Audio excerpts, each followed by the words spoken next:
Hello everyone, thanks for being here in this channel. আজকের ভিডিওতে আমরা জানবো IMG attribute, alt attribute, height এবং উইথ অ্যাট্রিবিউটের সম্বন্ধে।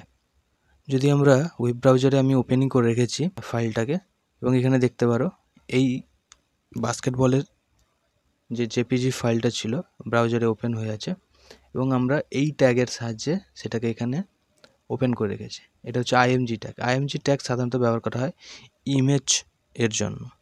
কোনো ইমেজ প্রোভাইড করার জন্য আইএমজি ট্যাগ ব্যবহার করি, এবং ইমেজের সোর্সকে লেখার জন্য এসআরসি অ্যাট্রিবিউট ব্যবহার করা হয়। অ্যাট্রিবিউটের নাম হচ্ছে এসআরসি এবং তার ভ্যালু আমরা দিয়ে রেখেছি বাস্কেটবল ডট জেপিজি। এটাকে বলে রিলেটিভ ইউআরএল। এই রিলেটিভ ইউআরএল মানে হচ্ছে যে কম্পিউটারে আমরা হোস্ট করছি সেই কম্পিউটারেই যদি ফাইলটা থেকে থাকে তাহলে তখন আমরা ওটাকে রিলেটিভ ইউআরএল বলি, এবং যদি সেম ফোল্ডারের মধ্যেই থেকে থাকে তাহলে আমরা লিখে দিই ফাইলের নামটা, তাহলেই ওই ফাইলটা এখানে চলে আসবে। তাহলে ইমেজ আর সোর্স কোডে লেখা থাকছে রিলেটিভ ইউআরএলটা, যেটা বাস্কেটবলের ইউআরএল ছিল, এবং তার সাথে আমরা লিখেছি অল্ট নামের একটা অ্যাট্রিবিউট, যেটা ডবল কোটেশনের মধ্যে লেখা আছে যে বাস্কেটবল ইমেজ।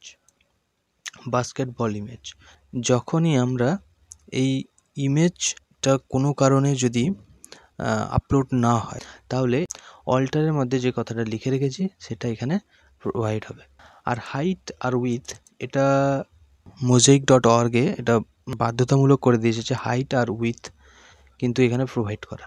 ওকে, হাইট আমরা এখানে দিয়ে রেখেছি 200 আর উইথ 200 দিয়েছি। এটা যদিও আমরা CSS সাহায্যেও প্রোভাইড করতে পারি। এবং আরেকটা অ্যাট্রিবিউটও হতে পারে, সেটা হলো টাইটেল। যেরকমভাবে অল্ট লেখা আছে বাস্কেটবল ইমেজ বলে, আমরা এখানে অল্টের জায়গায় টাইটেল লিখেও ইকুয়ালস টুর পরে ডবল কোটেশনের মধ্যে আমরা এখানে লিখতে পারতাম টাইটেলটা।